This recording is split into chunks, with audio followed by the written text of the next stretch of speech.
Okay, good. Here we go. So, firstly, thank you for taking the time to chat with me. And I'm super curious to hear like what your experience was with the whole writing and, you know, joining with the other authors and all that, because you were one of the most skeptical when we began. Like, I don't know why I'm here and what I'm doing here. So how did it progress for you? It was really a fascinating process from the very beginning, from your first email that said, "Hey, I'm inviting you into this thing." And I was like, whoa, I don't know who you are. I don't know what's happening. This is not a topic for me. So, absolutely 1,000% skeptical. And then went contacted a couple of people that I knew and just kept getting confirmation after confirmation, and then found out that one of the other authors is someone who I've known for 3.5 years. And I went, whoa, well, if that's the case and she's doing this thing and we could do this thing together, and then that would be amazing. So that made it much better, which was fabulous. Like now I'm into it. But then you have to write, right? So it's like it's not as if all that skepticism just disappears the minute that you say yes to the project, because then you have to do the thing.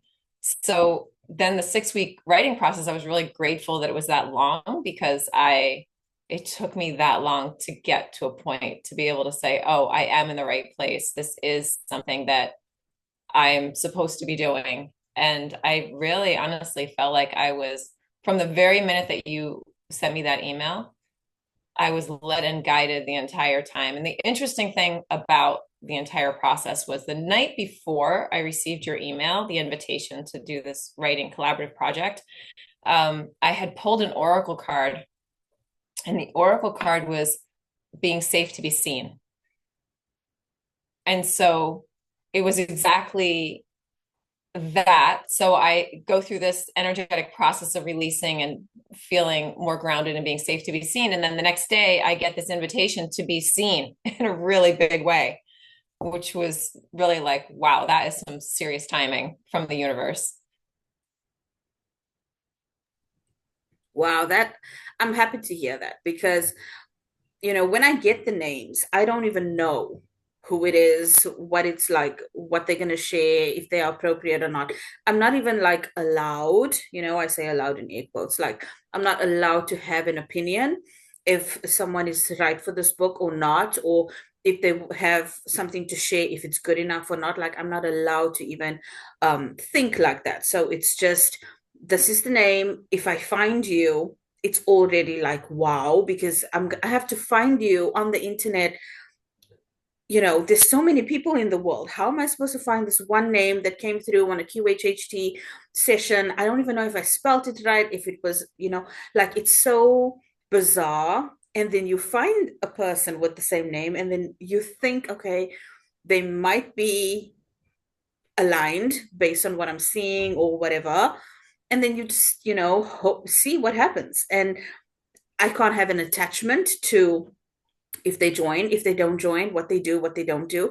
So for me, it's always a fascinating process because I don't know what I'm getting into until I actually have the first meeting with everyone and everyone is together in a room and we can like see, oh, okay, I see how this is going to come together. I see. And then everyone gets along, as you can see, like throughout all our meetings we've had some very good heated discussions. We've had some very, kind of chill days where we just chit chat about like the book stuff.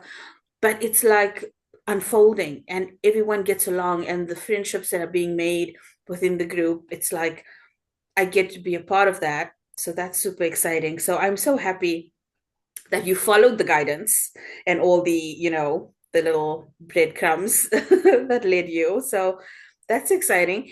Then how did the writing, how did that go for you?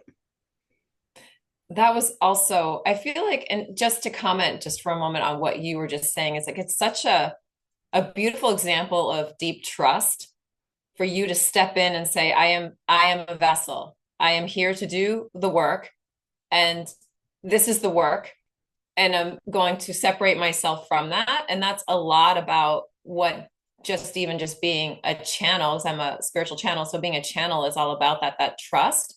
And this whole process of coming into it, as I said, like that skepticism doesn't go away. So then there was all those layers of like deepening trust in that, yes, I am in the right place and this is the right thing. And um, just like everyone that I've talked to, and I haven't told that many people about it, but the people that have talked about it, the first thing they say is, with your last name, Piszczek, how did she find you? Like, how does that come through in QHRT with a name like that, that she found you and plucked you out of the millions of people on the internet? I mean, it's kind of insane. Yeah, it is insane. I remember in the last book that I did, The Ways to God. So there's a lady, her name is Brianna Appling, and I kept going into the sessions because I was not getting her last name. I kept getting like apples or something related to apples, and I don't know what it is. I've never heard the last name Appling before. And so my friend that does the QHHD, so she said, let's Google or let's, ask what do you call it, ChatGPT for a list of names or last names that are sounding like or related to apples. And we had a whole long list of names. And I was like, I cannot like seriously go through each one of these. And it's so much work. It's gonna take me forever. And we decided to just choose random names and instead of going like top down or bottom up. And she was the third name. Appling was the third name, and we found her, and I was like, oh my gosh, this is so much more helpful when you just like follow the instinct, because I could have went top down. It would have taken me forever. But because it was like it was the same for you, like I didn't even know how to say your name. Because when I wrote it down, or when my friend wrote it down, because I was spelling it for her, she was like, oh, I think this lady is probably from the Czech Republic. It sounds like her name. She's so I was like, yeah, it says Czech in it. Maybe she's Czech, you know. So My husband's Polish.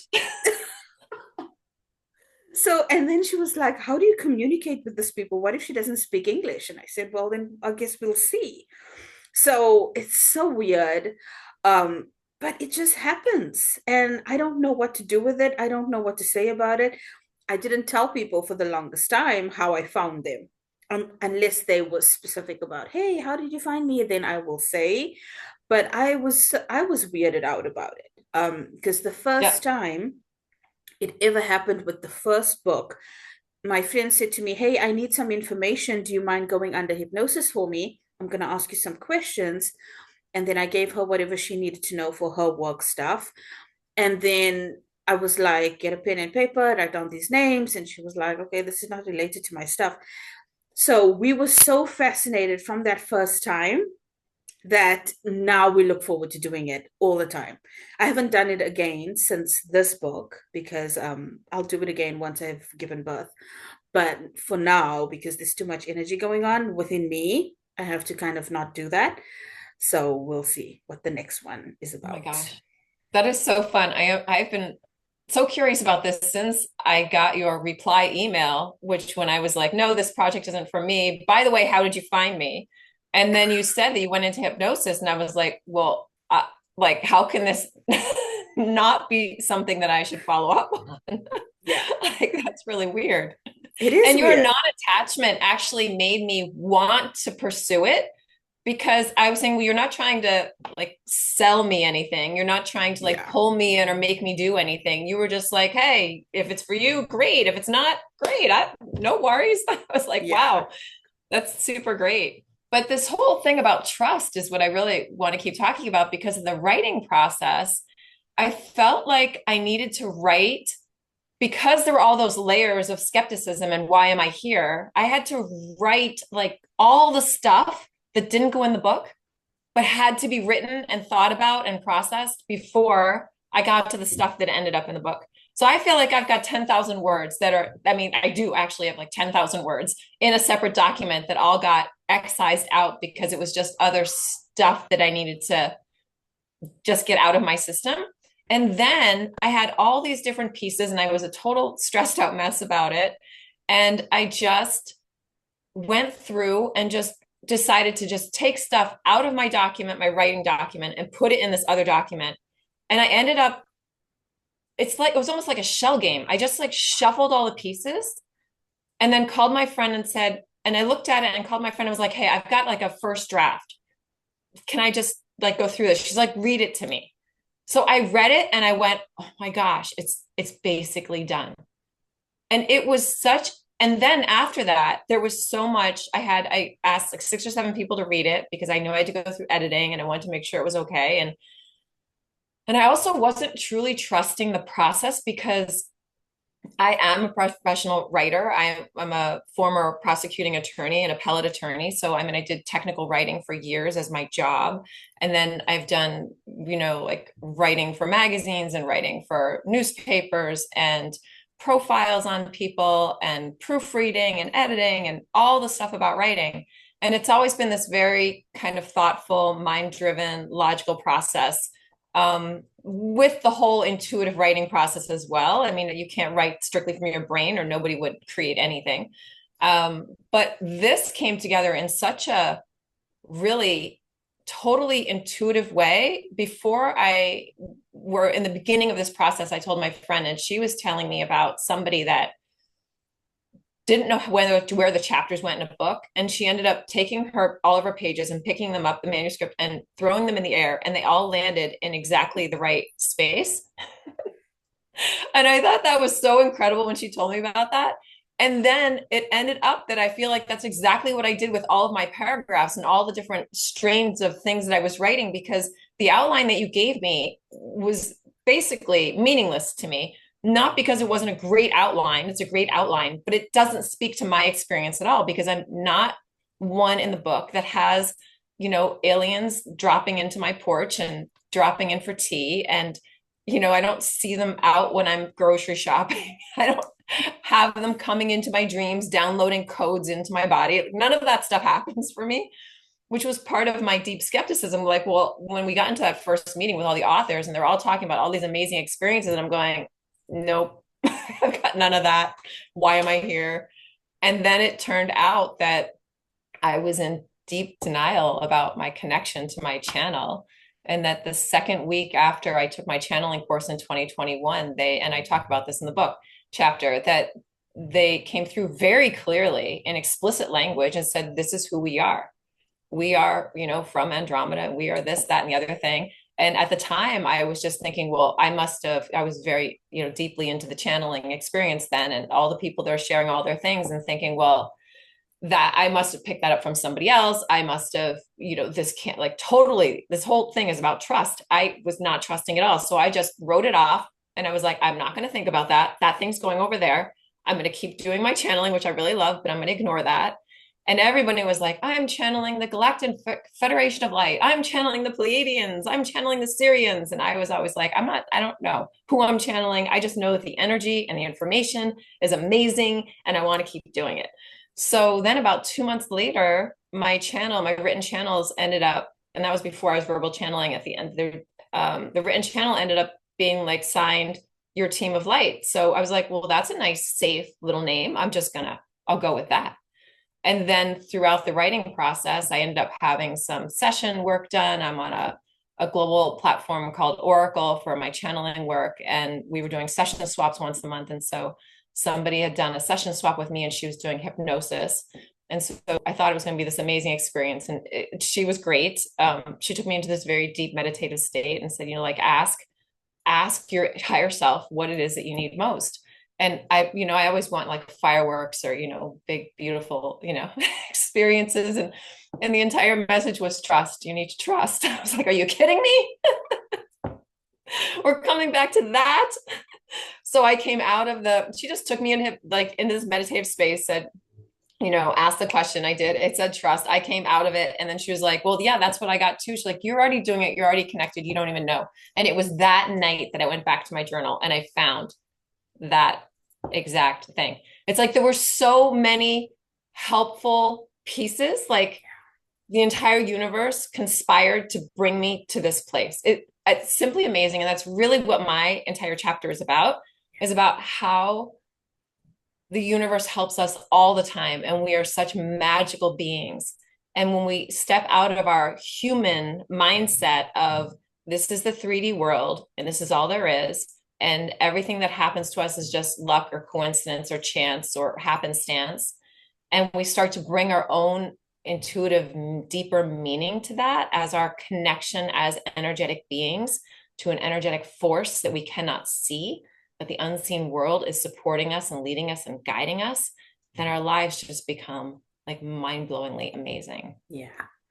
Yeah, the stress thing is a huge thing. It's a huge thing. And it's funny because the way you did your chapter, where you had so many pieces and you were like, I don't know. And then you just randomly, like throw the pages up in the air and then how they land. It reminds me so much of how I format because I don't know which chapters go first or second or third. And then I just like randomly put it in the software and let it generate. And then I'm just like, wow, this is perfect. It reminded me so much of that. And again, that's another form of like trust, like not having that attachment to what it should be, what it could be, what's going to make it perfect and all that.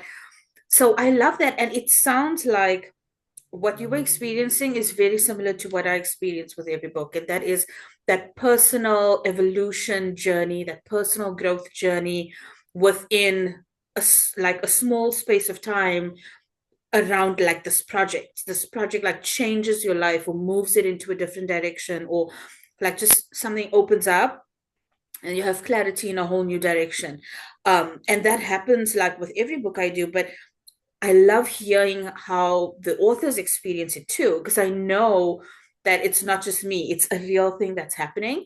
You have your own thing going on in your own life. There's no way I could know what you were going through or what you're experiencing, but the way you're describing, you were in the right place at the right time, doing the right things. And now you just need to know that for yourself and trust that for yourself.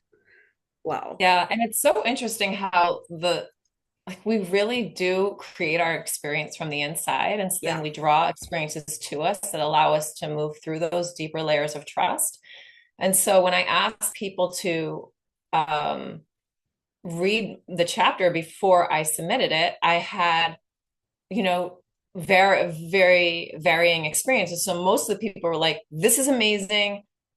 It's like fantastic. I like learned so much and it was so impactful for me." And they were just over the top. And then I had one person that mirrored back to me all of my fears, every single one of them, and said, well, it needs to be completely restructured.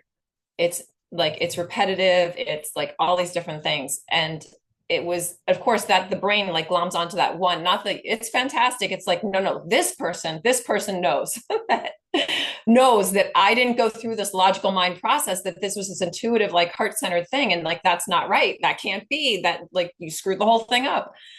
And so it really threw me into a really kind of a depressed state of like, oh my gosh, what have I done? But it was, it was deadline day. So that information was presented to me on deadline day. And I was like, nope, it's deadline day. This thing has to go. I'm not restructuring. It just has to go.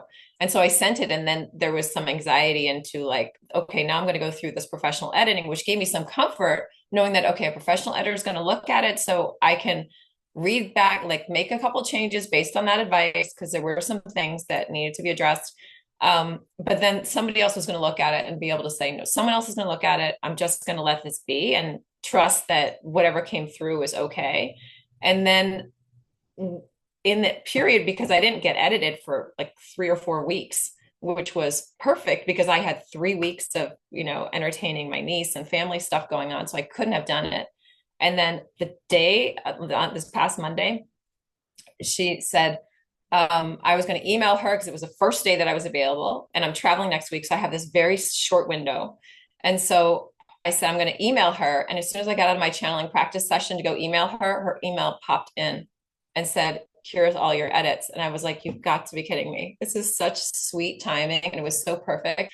And she not only said that it was great, but then she told me that personally, the chapter has really influenced her own life in a really positive way. And she's so excited that I'm doing the work that I'm doing in the world, which was the complete antithesis of that the other comment that gave me so much more reassurance and comfort. And yeah, just like so much comfort in being seen, and that I am in the right place and it will meld together with the other authors. And Yeah, it's been a really amazing experience. And I can't believe it's really been, I was just reflecting on it this week that it's like May 1st was when we started our writing period. And it's like, I don't know, I've changed so much in that short period of time. And I know that like after I submitted the chapter, I did a channel, a written channel for myself. And they were like, you think that because you did all these things and that you got to this place and you wrote all the words and you got to your deadline that like you're done. But you're at the very beginning. Like this is the very beginning of this container really becoming what it's supposed to become within your life and the other authors and Ameera's life and all the people that are going to read the content. And it's like such a thing to really celebrate. So thank you, Ameera, for your deep trust and your journey and your just openness and willingness to invite perfect strangers into your world and then to manage all the things. And it's incredible. Wow, thank you for saying that. I got goosebumps as you were speaking because I know I resonate so much with what you're saying. And I didn't even know that the author also had the editor also had like a personal connection with your chapter. That's so beautiful to hear. It's not often that people share those things with me, like what they discussed with the editor. Like I don't really go into that. So that's so exciting. I'm so happy that you feel that you've had a lot of personal growth and experience through this work because it is work. We don't know the ripple effects that's going to come. We don't know who's going to read the chapter and or the book and what's going to come of it and how their lives are going to change it as a result of it, or like the editor read your chapter and it changed something in her. We don't know what that is going to entail and how that's going to impact her and the lives of her loved ones or whatever. So like the work is so I want to say important, but important is not the word I'm looking for. It's kind of like we need to take responsibility for that because it goes out far and wide. And we don't even know the effects that it will have when we're not here anymore. And people are still reflecting on the words that you've written. So it's like so much responsibility to be honest and again for that trust to come through because again, we can just be vessels for what wants to come through us. Like if we try to push the noodle and say, oh, give it some kind of narrative that trying to fit a mold or something, we don't know the effects that that will have. So it's a very responsible type of work to have. That's like the feeling I'm getting. Like be responsible with your words, with your actions, with how you deal with it, with all of that. And it's a lot of work, like writing a book and putting all this together. It's a lot of work. There's a lot that goes on behind the scenes. There's so many things that have to get done. And with a co-author book, it's like doing one book for 10 people. So it's like dealing with all these different personalities and everyone having different schedules and doing different things and juggling that.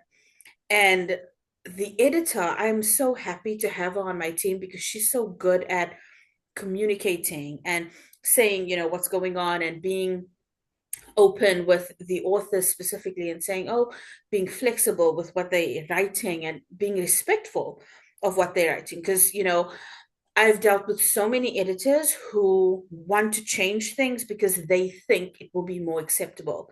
But we're not doing that anymore. Like we're moving towards a time where you need to allow people to say what is coming through. You need to allow them to express.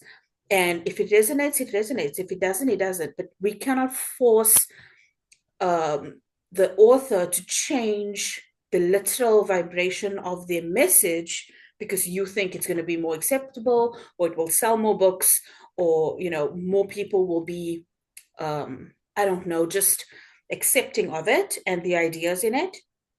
It's time we move away from that. Yeah. And I really loved, the title of the book, Get Ready, They're Here, Preparing for Open Contact, was really kind of like, I, I mean, I had all kinds of fears about extraterrestrials before I started this process. And then in the chapter, it was just like, it's no different than, the next door neighbor moves in from a different country and they don't speak your language and you have all these ideas and stereotypes about them, what other people have told you or what you saw in the media or, saw in a movie about them. And yet, when it comes down to it, they're people who cry and go to the bathroom and sleep and have to eat and work and pay their bills, and we're all doing the same stuff. And so, it's like extraterrestrials are just like, oh, other beings in the universe who are having a different experience than we are, but we're all having an experience. And it's like an opportunity for expanding our minds and being open to communicating with every cosmological creature, not just the ones that are familiar to us. Yeah, and it gives you an opportunity to think about like what does it really mean when people say, or when you read, love thy neighbor. Because for me, I had to rethink that whole thing. Like, oh, I have to accept my neighbor, accept this one, that one, whatever, for all their differences or flaws or whatever I may perceive. But if I don't learn to do that, how am I going to evolve to a point where I can communicate or I can have some type of non-judgment with a literal extraterrestrial, extra dimensional being? Like, that is so far different than I am. Imagine a mantis being coming into my bedroom and being like, hi, whatever. I'm gonna freak out, because I'm already freaked out by, like you say, my neighbor who looks different than me or whatever. So it opens up like all of your limiting beliefs and allows you to look at them.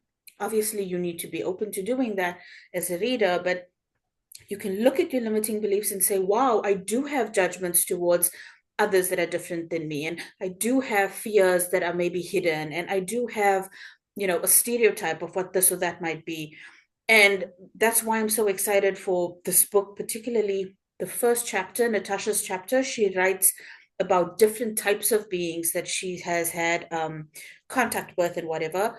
And she describes each of them because that gives like context to, oh, okay, Andromedans look like this, and Pleiadians are like this, and the energy is like that, so that you can know, like, oh, I thought they were like this, and I had this stereotype or whatever, and you can just educate yourself. Because if we listen to people who are teaching from a fear type of energy, you'll never get the true experience of what it is. You'll always like feel held back. You won't fully open yourself up to the experience because you've been conditioned to be afraid. Even the movies, like all the conditioning and the documentaries, and the people in the 70s who all got, I don't know, abducted and probed and stuff. Like, I'm not saying it didn't happen, but I'm saying like that's not the only narrative that exists. So teach the other stuff too. It's like don't just be selective with the things you were saying because it gives people the wrong impression. And when the time comes for us to face these things, we won't have the tools to deal with it because we just, built up full of fear. So Mm. that's why I feel like this is a very important topic. I don't know when it will become relevant, but I do know that now's the time it needs to come out. So I guess we'll see. Well, yeah, we will see. But what's interesting about the whole love your neighbor thing about people outside of ourselves, whether they be from a different country or different culture or from a different planet or different star system, I think it's all an exercise, again, in trust and in accepting all the different parts of ourselves, because nothing that's outside of ourselves is not also within ourselves, and everything inside ourselves is without ourselves. So it's like, well, if I can't trust this person who lives in this house next door, then there's an aspect of myself, like that's being called to my attention for a reason. There's an aspect of myself that I can't look at and I can't accept, and I want to hide from it, and I'm afraid of it. And so I think that that's the same level when you're talking about someone who lives, in the Pleiades, somebody who's looks like a mantis being or is actually non like a sentient being, but without a body form, like formless, just an energy being, because they're out there too. And yeah, it's fascinating. It is fascinating. And I never had any ET or extra dimensional type experiences before I started all this work. everything was just love and light for me. Like there were just rainbows shooting out of my eyes, and everything was just glitter and rainbows, you know.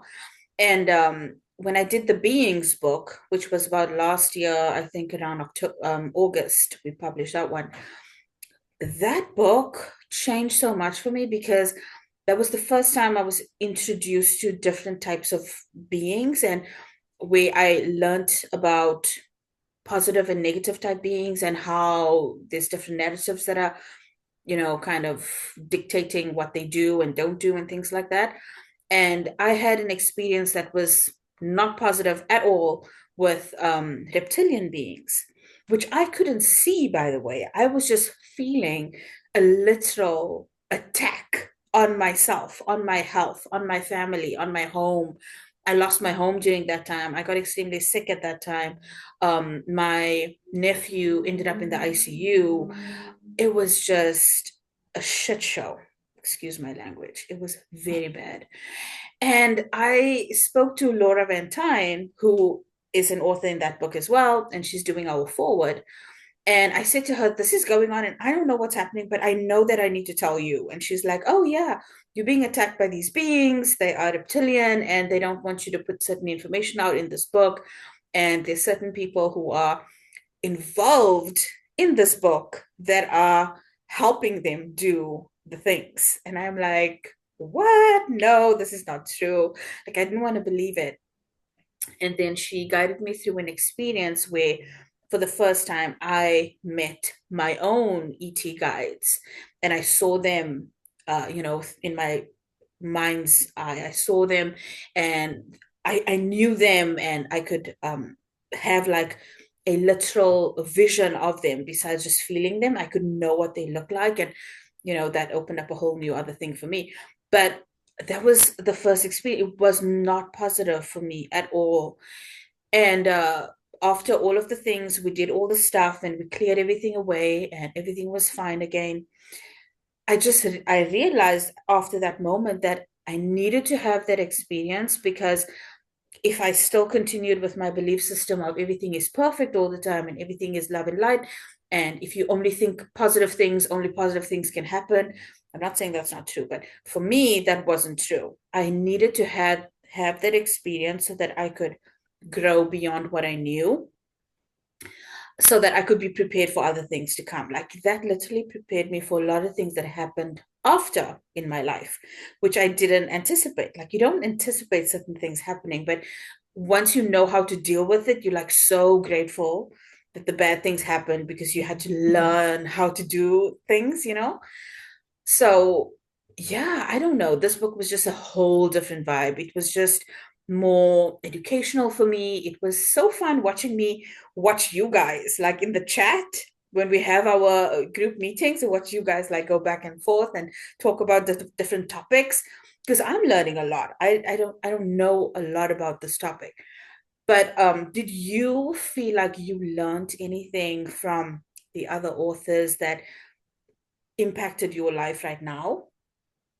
Oh, yeah, absolutely. But just to talk about the Beings book, Yeah. I see one of the other authors, my friend Joanne, who's the one that's going through this with me. She had said specifically, I'm not reading any of those books because I don't want to be influenced, because she has her own very magical experiences. And I read her chapter and it's amazing and you're all going to love it. Just totally different experiences from what mine are. And so I read the Beings book. I ordered a bunch of your books right in the beginning, and not the Beings though, because I was afraid of the Beings. When I saw the art on the cover, I was like, that I'm not reading that one's like, no, I'm not reading that one. So I read a couple of the others. And then when I got into the writing process, I'm like, well, if you're going to write about ETs, you really should know something about ETs. So I ordered the book, which was a huge step for me in the whole trust thing, to be like, okay, I'm going to do this scary thing. I'm going to get this book, and started reading it. And then it was almost like a manual that held me and guided me and floated me through the writing process, because I felt like even though I had a lot of busy things going on in my life, I was traveling, I was doing all these things. Every night I was reading. So I was like actively, passively doing the work necessary to get to the writing part, even when I wasn't able to be writing.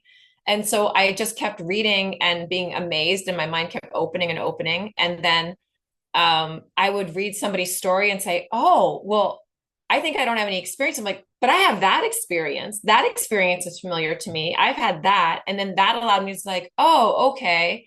So it really was this total hand holding from the very beginning, with the universe being like, all right, little one, one more baby step, one more baby, you can do it.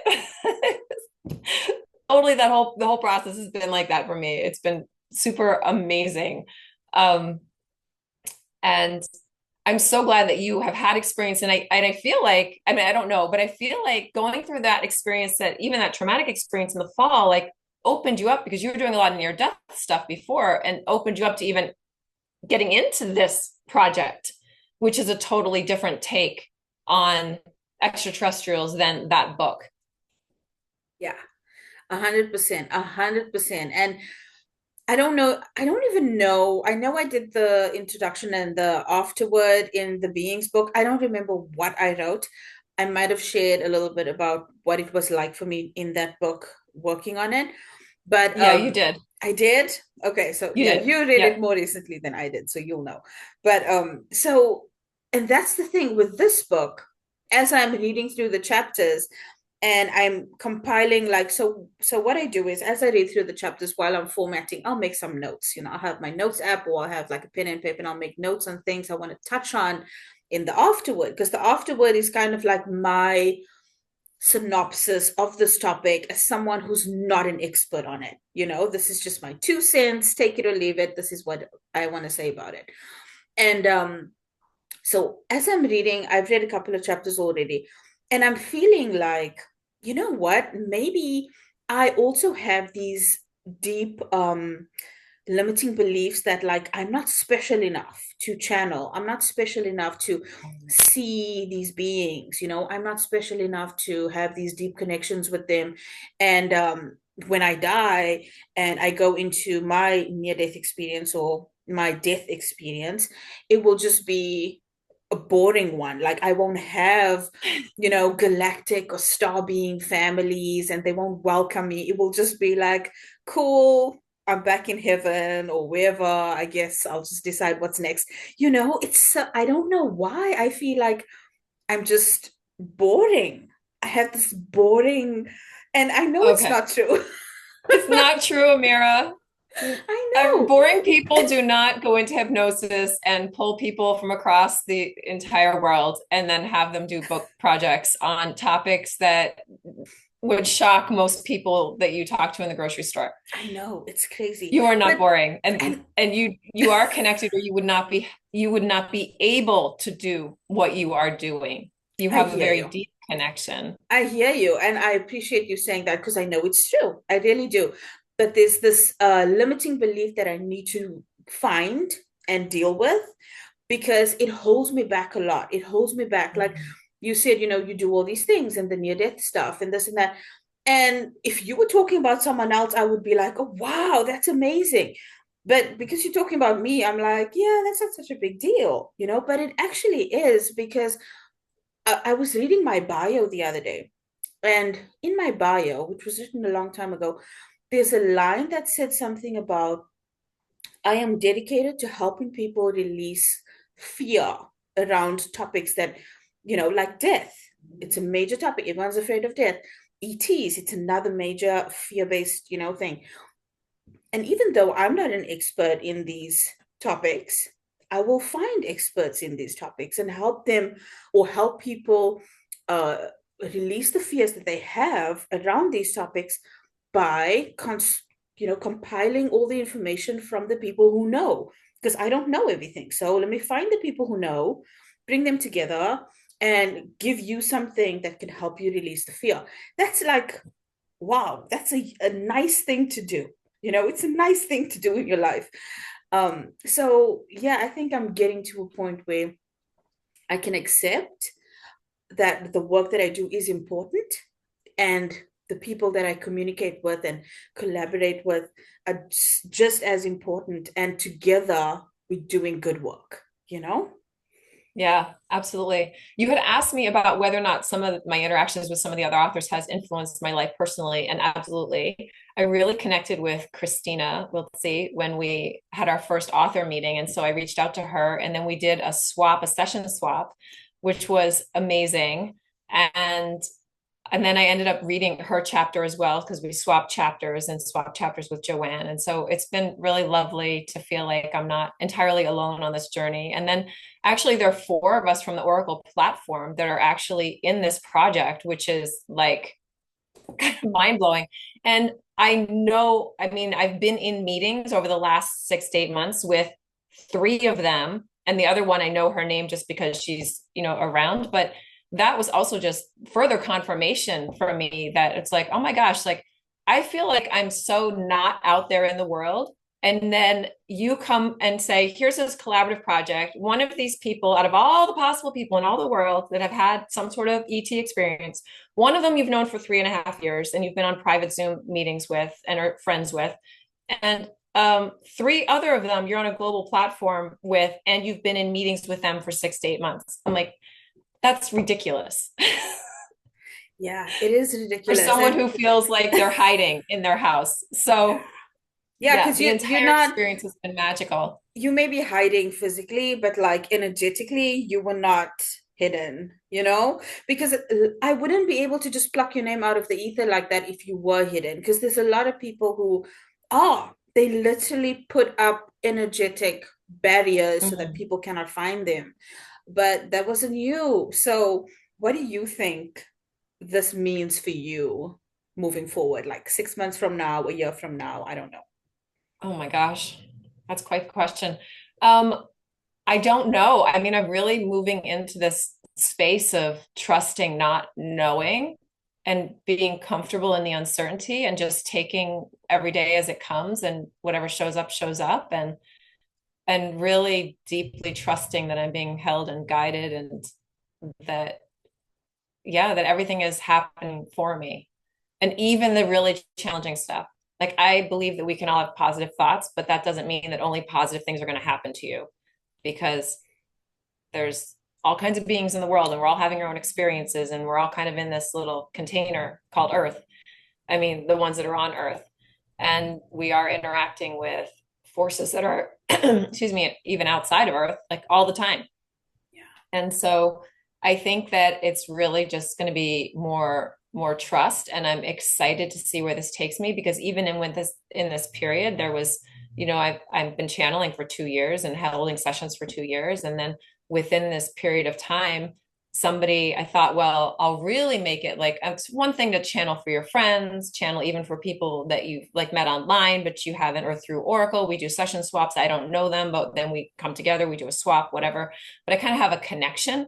But I was thinking to myself all this over these 2 years, like when I get my first client that has come from out of nowhere that I do not know, there's no connection, like then it's going to be like, wow. And during this time, over the last couple of weeks, that happened.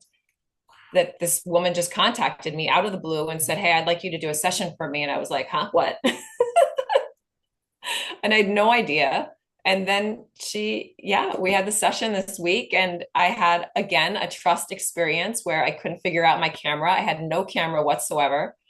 Um, there was a tiny little glitch that was easy to figure out, but I couldn't figure it out. And I feel like that was on purpose so that I could deeply trust that the channel was there regardless of all this human like chaos that was happening.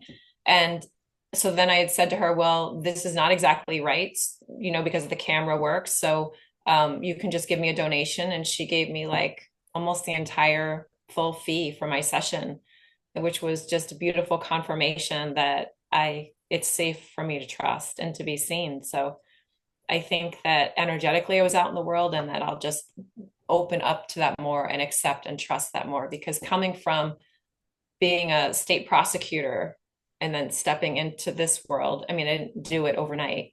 But it's been a gradual unfolding. And so I feel like I've been asking for integration of all of my selves instead of like putting on the writer hat and then putting on the attorney hat and putting on the artist hat because I'm also an artist and putting on the spiritual hat. I want just one. I want me and that's it. And I feel like walking through this writing process has been a process of me gathering all of my people, especially those 10,000 words that are not in the book. It was about gathering all of those parts of myself and saying, okay, I am safe to be just me doing me, which has been really Wow. beautiful. It's a That great is, gift to me, Ameera. I'm so grateful to you. wow, that is so beautiful. That is so wonderful. I'm so excited for you and I'm so happy for you. Now, I was actually I was wondering about like, how did you transition from the attorney you to who you are now? And you said it so perfectly. You don't want to put on different hats. You just want to be you. And you are all of those things. And that is perfectly fine because that is literally who you are. And how do you feel about that? Like if you had to meet your past self, I don't know, 10 years ago or whatever, do you think that version of you would look at you today and be like, who is this crazy lady? Or would you be like, wow, I am so glad that I grew into myself, you know?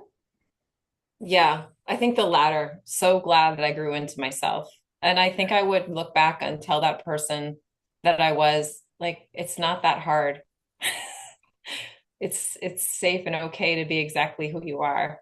Yeah, And I just wasn't ready at the time. I mean, I feel like we all have our journeys in our lifetime, and this was probably part of my path is releasing all of this resistance to being seen and all the conditioning from family members and ancestry and everything else and society and all of that, and really just coming into the perfect knowing that who you are is exactly who you came here to be. And yeah, you don't have to be tap dancing for the world. You exactly. really just have to sit in your space and you don't have to do all the things. Well, if you're going to have a business, you have to do all these things. And if you're going to have this, you have to do all these things. And you have to be this if you're going to be a wife. And it's like if you just be who you are and trust, really deeply trust that who you are is exactly perfect, it just gets so much easier. Yeah, that's exactly why we came here to, through all of the conditioning and resistances and all the things that the human things to still bloom on the other side into Hmm. you and that knowing and that remembering and that trust. It's Yeah. magical because when people look at you, they can feel like it's safe to do the same because Hmm. you've literally done it and you're saying, oh look, I'm on the other side and I'm not ripped into 1,000 pieces and I'm not crazy or whatever, you know. And I think more and more it will become like a real thing where people look to people like you and say, wow, you know, I too was an attorney and now I'm, you know, feeling differently and I don't know how to process these feelings, or I don't know what to do with, you know, all these things that's happening to me and I cannot explain these experiences or this or that. There's so many people who come to me who've had spiritually transformative experiences and they all say, you know, I'm interested in writing about them, but I don't want to use my real name.